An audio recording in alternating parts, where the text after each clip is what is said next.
저녁에 가보면 우선 한산해요. 외국인들이 별로 없어요. 이게 비즈니스가 잘 안 이루어진다는 거잖아요. 그리고 기업 활동이 돌아가야 되는데 기업이 안 돌아가니까 실업자가 나오고, 실업자가 이렇게 있는데 어떤 기업이 돈을 가지고 투자를 하겠어요. 월수 20만 원도 안 되는 60명의 사람들이 급여가 삭감이 되거나 자리가 없어지면 생계에 직접적인 타격을 받는 사람들이 많아진다는 거죠. 전반적인 분위기는 어쨌든 경제는 분명히 안 좋고 당연히 불만이 많이 있다라고 얘기를 드릴 수밖에 없죠.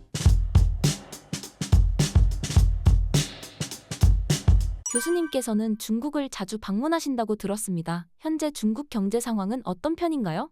예, 정말 예전에는 많이 갔었는데요. 이제 오늘 중국 분위기도 여러 가지로 안 좋고 좀 상대적으로 덜 가게 됐고, 코로나 때는 정말 가기가 어려웠으니까 이제 최근 1, 2년에 이제 그래도 몇 번 다녀왔는데 확연하게 달라진 것들이 있죠. 우선 외국인들이 별로 안 보여요. 그 중국이 상징하는 것들이 있었잖아요.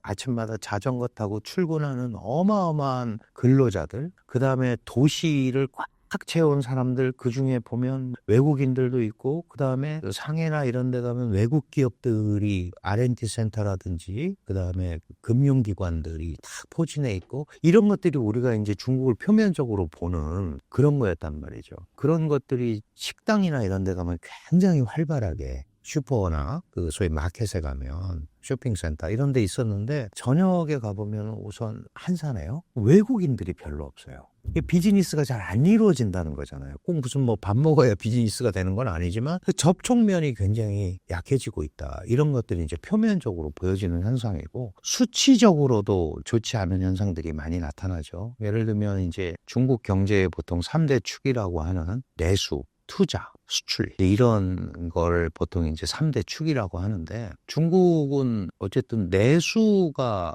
경제 성장을 견인해야 되는 나라예요. 왜냐면 14억 명이라는 거대 시장이 있기 때문에. 물론 이제 미국 같은 데도 뭐 소비 시장이 한 70% 이상 경제를 견인을 하는데, 중국도 소위 우리가 예전에 잘 나간다고 그랬을 때, 중국이 경제 발전했다고 했을 때 56%, 7%의 내수 시장이 견인을 했었는데, 이게 코로나 때는 뭐 40% 이하로 떨어졌었고, 작년에도 굉장히 안 좋았고, 지금도 40%대예요. 그러면 이제 그거를 견인을 못하는 거를 뭘로 메꿔야 되냐 하면 투자나 수출이 메꿔줘야 되잖아요. 근데 투자는 사람들이 안 샀으니까 기업들이 투자를 안 하잖아요. 그러니까 투자도 민간 투자는 절 안 일어나는 거예요. 기업이나 이런 데는. 그럼 정부는 이제 정부가 하드 캐리를 해야 되니까 SOC나 건설이나 이런 데 정부가 투자를 하죠. 그러니까 정부 공공 투자로 지탱이 되는 거예요. 그런데 이제 작년 올해, 특히 작년에 중국 경제를 그래도 뭐 그 수치가 맞네 안 맞네 딱 5.0% 맞췄는데, 맞네 안 맞네 하지만 어쨌든 수출이 견인을 한 거죠. 그게 무슨 저가 수출일 수도 있고 여러 가지가 있지만, 과잉 생산된 거 밀어내기 수출 뭐 여러 가지가 있었지만 어쨌든 수출이 그 부분을 상쇄를 시켜서 왔어요. 근데 전체 중국 경제에서 수출이 차지하는 비중이 그렇게 높지 않습니다. 워낙 경제 규모가 크니까. 그런데 수출을 통해서 왔는데, 이 수출도 아시다시피 바이든이 마지막에 이제 트럼프 전에도 소위 관세, 전략 물자에 대한 관세들을 많이 때렸잖아요. 메탈이라든가 전기차,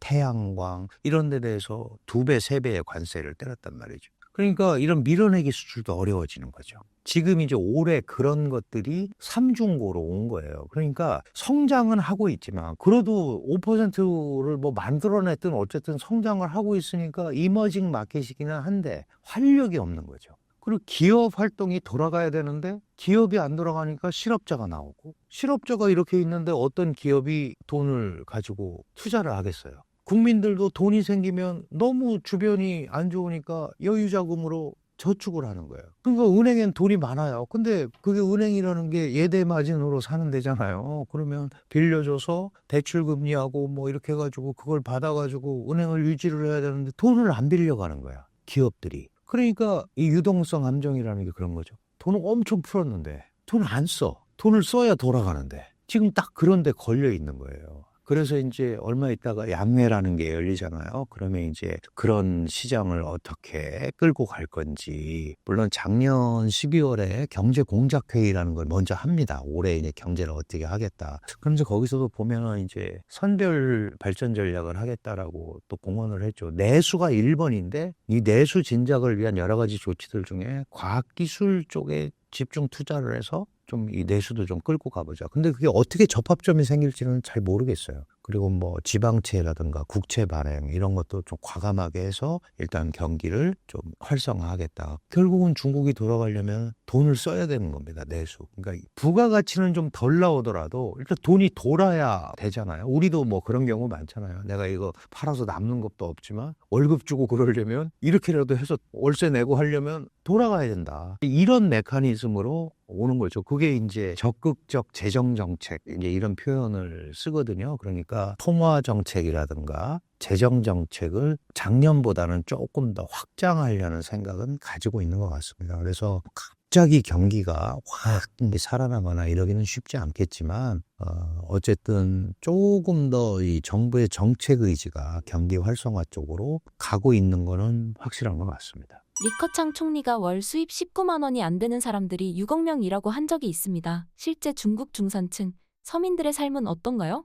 그게 이제 제일 큰 문제죠. 원래 돈이 좀 있는 사람들은 버틸 수 있는 역량이 있잖아요. 근데 우리가 예전에 이제 뭐 공부 시간에 배웠던 엥겔 계수 얘기를 안 할 수가 없잖아요. 내가 100원 벌어서 95원 갖고 먹고 살아야 되는데 그런 사람들이 60원밖에 못 벌으면 먹을 것도 없는 거예요. 그러니까 소위 지금 말씀하신 월수 20만 원도 안 되는 6억 명의 사람들이 직장을 잃거나 급여가 삭감이 되거나 조정이 되거나 자리가 없어지면 생계에 직접적인 타격을 받는 사람들이 많아진다는 거죠. 그러니까 원래 돈이 있고 이런 사람들은 괜찮은데 그런 그 빈곤선상에 있는 사람들은 직격탄을 맞는 거예요. 그리고 또 하나 중국이 해결하지 못하고 있는 부동산 문제. 부동산을 결국 대출받아서 산 거잖아요. 그리고 중국 사람들의 자산에 일반 중산층 자산의 80%가 주택에 잠겨 있단 말이죠. 그러면 그거를 대출금리 이자를 갚아야 되잖아요. 이자를 갚을 수가 없는 불능자가 되는 거예요. 그러니까 결국은 그게 뭐 6억 명, 몇억 명이 문제가 아니고 이 사회 저변, 민생 경제가 상당히 어려워질 수밖에 없는 그런 구조고 그게 작년, 저작년에 계속 그랬어요. 코로나 때부터. 그러니까 이것도 지금 보면 한 4, 5년 누적이 된 거죠.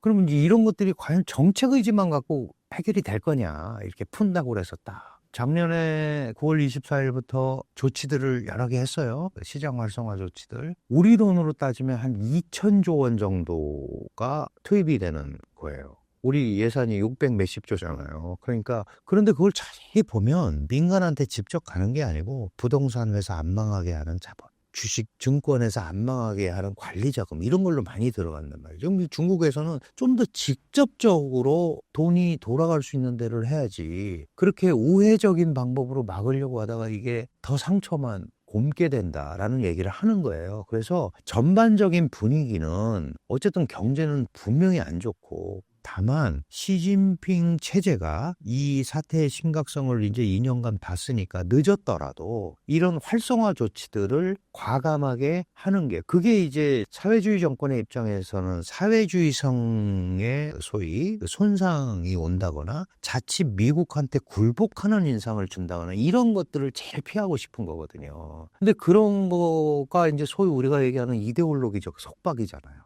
이 먹고 사는 문제에 있어서는 조금 그거를 풀어줘야 되는 거죠. 지금까지는 미국 때문에 중국이 어렵다는 걸 가지고 써먹었는데 10년 써먹었잖아요. 9년째. 더 이상 그거 가지고는 안 되는 거 아니겠어요? 아니, 뭐 9년째 압박을 당했으면 이제 뭐 살아나든지 뭘 했어야지 되는 거 아니냐라는 얘기를 하고 싶을 거 아니에요. 그럼 언제까지 미국 탓만 하고 있을 거예요.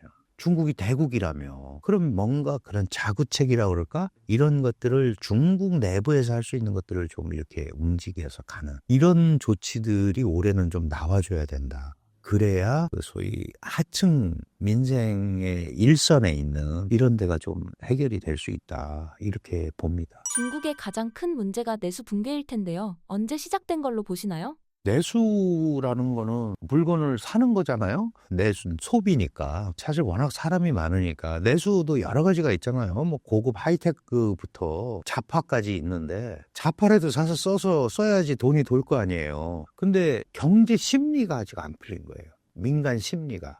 제일 핵심은 우리도 그렇잖아요. 내가 이거 돈을 질러? 써? 그러면 오케이, 이거 쓰면 내가 다음 달에 뭐가 와야 되는데 이게 안 들어오면 쓰는데 주저하게 되잖아요. 예를 들어서 저희도 옛날에 대학 다닐 때 지방에서 올라온 친구들은 자취하는데 탁 오면은 며칠 동안 확 써버리고, 아 이제 나 먹여줘, 내가 다 썼으니까. 그럼 이렇게 믿는 구석이 있어야 뭘 쓸 거 아니에요. 근데 지금 중국은 믿는 구석이 없는 거예요. 특히 국민들이. 내가 주식시장도 안 좋고 부동산 사는 것도 폭락하고 있고 기미가 안 보이는데 내가 돈이 생기면 뭘 하지? 이자부터 갚아야 되는 거 아닌가? 아니면 내가 비축을 해놓고 있다 비상시에 써야 되는 거 아닌가? 그러니까 경제 심리가 풀리지 않기 때문에 돈을 안 쓰는 거거든요. 돈을 안 쓰면 소비가 안 이루어지는 거잖아요. 그러니까 결국은 전체적인 분위기로 경제 심리를 회복시키는 조치들이 필요한 겁니다. 그러면 그게 국가 전체적으로 보면 미국과도 잘 관리해서 더 이상 강대강으로 싸우지 않는다. 옆 나라하고도 맨날 싸우는 게 아니고 우리가 경제나 이런 교류나 이런 것들에 대해서 물꼬가 트이고 있다. 뭐 한중일 세 나라도 잘하고 있고 유럽하고도 우리가 잘하고 글로벌 사우스 국가들과도 잘하고, 그게 그래서 국내하고 다 연결이 되는 거예요. 그런 메시지를 중국 국민들한테 줘야 이제 우리가 국제적으로도 국제 경제의 어떤 흐름을 탈 수 있겠구나. 이렇게 돼야 돈을 쓰길 거거든요. 그런 걸 만들어야 되니까 그런 분위기를 만드는 거에 핵심이 역시 미중 간의 대화고, 시진핑과 트럼프가 만나서 어떤 형태로든 간에 뭔가 메시지가 있어야 되고, 그거를 통해서 이제 더 이상 극한 대치로는 안 가겠구나라는 메시지가 줘야 중국 국민들도 이제 조금 숨통 트여서 살 수 있겠구나라고 생각할 수 있는 거예요. 그러니까 가진 사람들은 버틸 수 있는데 없는 사람들의 경제 심리를 어떻게 회복시켜 주느냐, 이게 지금 관건이다. 그러니까 그게 언제 올지는 알 수는 없죠.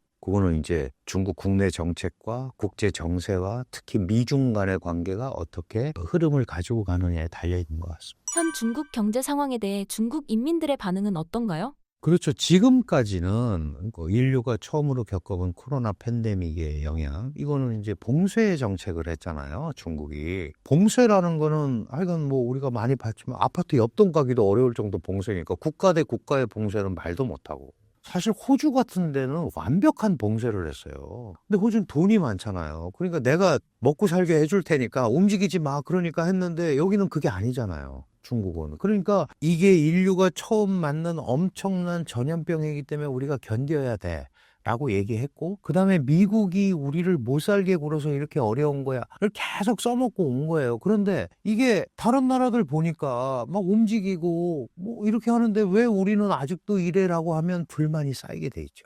다만 지금은 말을 못하는 거죠. 사회에 시민 세력도 없고 정책이 잘못됐다 이렇게 얘기할 수도 없어요. 그러니까 잘해주기만을 기다리고 있는데 이게 계속 쌓이면 불만이 쌓일 거 아니겠습니까? 이거는 내가 보니까 정책을 잘못해서 그런 거 아니야? 라고 충분히 얘기할 수 있는 거예요. 다만 아직은 그럴 정도는 아니고, 결국은 중국의 시스템이라는 거는 위로부터 아래로의 문화거든요. 정부가, 당이 정책을 어떻게 잘 마련해서 그걸 가지고 어떻게 잘 밑으로 퍼뜨리느냐, 그런 것들이 어필이 된다면 중국인들이 이제 제대로 방향을 잡았네 하겠지만, 계속 국제사회에서 고립되고 계속 공격을 받으면서 가면 이렇게 가는 거는 아니지 않느냐라는 얘기를 충분히 할 수 있는 거죠. 다만 그 표현하는 방법은 지금으로서는 없어요. 지금으로서는 없고, 중국 정부가 빨리 이런 정확한 판단을 해서 흐름을 끌고 가는 수밖에 없다. 당연히 불만이 많이 있다라고 얘기를 드릴 수밖에 없죠. 중국이 5% 경제 성장률에 목숨을 거는 이유는 무엇인가요?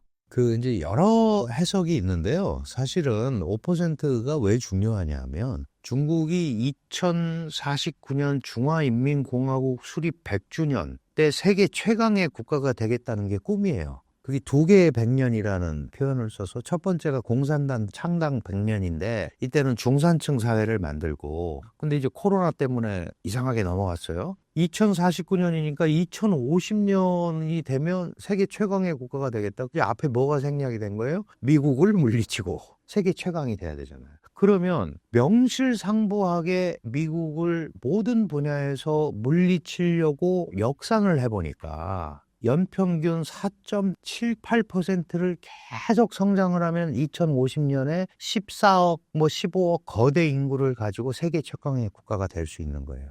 5% 이하로 가면 그 목표 달성에 차질이 생기는 거죠. 근데 이거는 시진핑이 한 게 아니고요. 원래 그 전에 다 해놓은 거예요. 덩샤오핑 때 이미 덩샤오핑의 목표는 뭐였냐면 마지막에 고위 중진국, 선진국 직전에 있는 고위 중진국이 되는 게 목표였고 그 다음에 장저민 후진타오가 받아서 이제 선진국 욕심을 내기 시작을 한 거고 그래서 2050년이 사회주의 초급 단계론 완성 단계라고 얘기하거든요. 근데 그 사회주의 초급 단계론이 완성되는 게 현대화된 사회주의 국가를 건설하는 게 중국의 공산당의 국가 목표예요. 그 목표를 역산을 해보니까 5% 성장을 하지 않으면 안 되는 거예요. 5%를 못하면 경제가 후퇴한다라고 중국은 계산을 하는 거예요. 그래서 이제 그것도 옛날에는 7%, 8% 하다 요새는 5% 내외 그러죠? 내외. 4.8%만 해도 되는 거예요. 역산을 해보면 제가 옛날에 계산해보니까 4.76%더라고요. 이게 복리로 가는 거잖아요. 이게 원래 거기 물론 이제 중간에 다른 것도 있지만 그러니까 그런 것만 계속 유지해 나갈 수 있으면 2050년에 세계 최강의 국가가 될 수 있다. 그게 국민들한테 주는 메시지입니다. 그러니까 이 상징적인 숫자인 거죠. 상징적인 숫자. 5%를 해서는 이제 양보를 할 수가 없는. 그러니까 매수가 안 되고 수출이 안 되면 고정자산 투자를 통해서라도 그 숫자를 맞추려고 애를 쓰는 거예요. 어떻게 그렇게 기가 막히게 5%로 딱 떨어지지?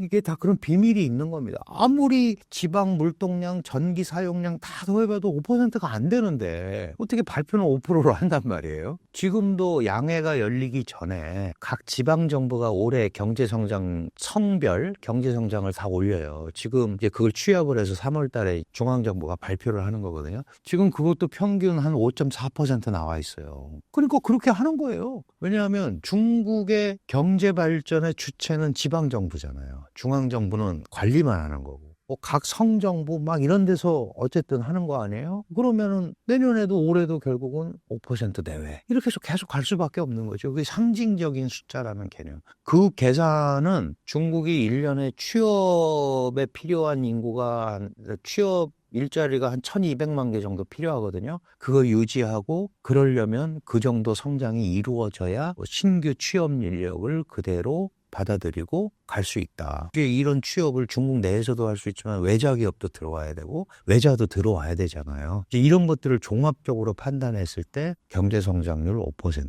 이렇게 세팅을 해놓은 것 같습니다.